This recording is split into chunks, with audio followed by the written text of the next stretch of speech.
আমি কি করেছি ভাইয়া? আমরা তোমার সিনিয়র, আর তুমি আমাদের সালাম না দিয়ে চলে যাচ্ছিলে কেন? দুঃখিত ভাইয়া, আমি খেয়াল করিনি, এখন থেকে দিবে। ঠিক আছে, এবারের মতো মাফ করে দিলাম। এই খামটা নাও। আর ওই যে দেখতেছো যে একটা মেয়ে দাঁড়িয়ে কথা বলছে, ও আমার ফ্রেন্ড। তুমি ক্লাসে যাওয়ার সময় ওই মেয়েটাকে এই খামটা দিবা। এটা খুবই গুরুত্বপূর্ণ একটা কাগজ। আচ্ছা ভাইয়া, দিব। তারপর মেয়েটাকে খাম দেওয়ার পর কি হলো তা তো আপনারা জানেনই। ক্লাসে চলে আসলাম।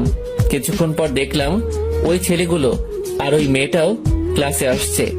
তার মানে ছেলেগুলো আমার সিনিয়র নয়। স্যার এসে সবার সাথে পরিচয় পর্ব সেরে নিলেন।